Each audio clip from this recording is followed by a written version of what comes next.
तो भाई आज का वीडियो जो रहने वाला है, why NCERT matters a lot. NCERT क्यों इतना मैटर्स करते हैं, क्या इसका कॉज है, ये आज अपन समझेंगे।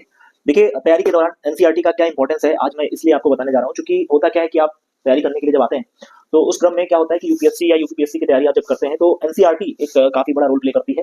जैसा कि आप इंटरव्यू वगैरह में देखा होगा आपने कि एनसीईआरटी बहुत ही मैटर करती है। एनसीईआरटी पढ़ लो, है ना, 6 से 12 तक एनसीईआरटी पढ़ लो। जैसे यहाँ पर देख पा रहे हैं आपकी जियोग्राफी की एनसीईआरटी है ना, ये 6 to 12 आपकी एनसीईआरटी है जो कि जियोग्राफी से रिलेटेड है।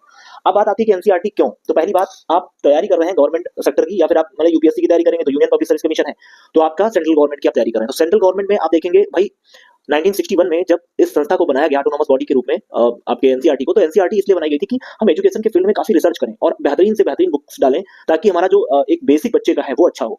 तो 6 से लेकर के 12 तक एनसीईआरटी फॉर्म की गई। तो इस क्रम में क्या हुआ कि भाई अब बात ये होती है कि बच्चा जब तैयारी करने आता है एनडीए सीडीएस या फिर यूपीएससी यूपीपीएससी की जब तैयारी करने आता है तो उसके पास क्या होता है कि एनसीईआरटी उसने बचपन में तो पढ़ी नहीं होती है ना।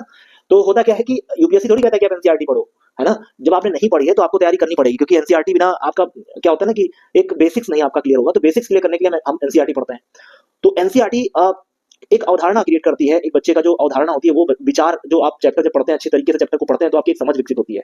वो समझ आपको एनहांस करती है, आपकी कॉन्सेप्चुअल क्लैरिटी बनाती है। देखिए, जैसे मैं एक एनसीईआरटी उठाता हूँ यहाँ पे, एनसीईआरटी कैसे पढ़ें ये सब चीजें मैं आपको बताऊंगा एक एक वन बाय वन। एक एनसीईआरटी, देखिए मान लीजिए एनसीईआरटी क्लास देख रहे हैं आप यहाँ पे, ये आपकी है एनसीईआरटी। इस एनसीईआरटी में मैं आपको कुछ दिखाना चाह रहा हूँ, वो देखो जरा। देखो, एक एनसीईआरटी को बनाने में कितनी रिसर्च हुई है, एक एनसीईआरटी बनाने में कितने रिसर्चर्स यहाँ पे लगे हैं। आप देख रहे हैं, रिटायर्ड दिल्ली के प्रोफेसर है और कोई जेएनयू का प्रोफेसर है। मतलब एक से एक बेहतरीन जो राइटर्स होते हैं, जो स्कॉलर्स होते हैं, वो एक एनसीईआरटी को बनाते हैं। एक एनसीईआरटी बनने में आपका काफी समय लगता है और तब एक एनसीईआरटी प्रिपेयर होती है। तो एनसीईआरटी ऐसे ही नहीं बन करके आ जाती है। लेकिन आज का जो एजुकेशन है उसमें एनसीईआरटी लोग पढ़ाते नहीं है ना।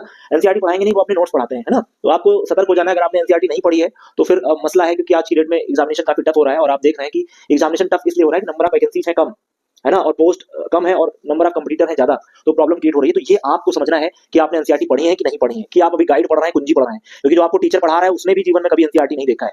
तो मसला है, ये आप समझ लीजिए। अदरवाइज डेट जानने में बहुत टाइम नहीं लगता है, टाइम आपके खत्म हो जाएंगे, फिर उसके बाद कोई किसका क्या ही मतलब रहेगा। फिर वही सीडीएस बचेगा जो एनडीए में है, और जो एनडीए जो सीडीएस से जिसकी डेट जाएगी तो वो फिर आपका आज एफटेट का एग्जाम देखो ना, आंसर की आगे आप लोग मिलाओ, देखो कितना बन रहा है। बाकी एफटेट की बात करें तो इस बार सबसे टफेस्ट पेपर आया है, जस्ट बिकॉज क्यों, अच्छा टीचरों को भी हवा नहीं लगेगी, पता है क्यों, उसका रीजन है क्योंकि वो अपडेट होना ही नहीं चाहते हैं और वो पीपीटी लेकर के वही परंपरागत बाबा आदम जमाने की उनकी पीपीटी बनी है उसी को पढ़ाते रहते हैं। और इसलिए मैं आपको बता रहा हूँ, सतर्क हो जाइए।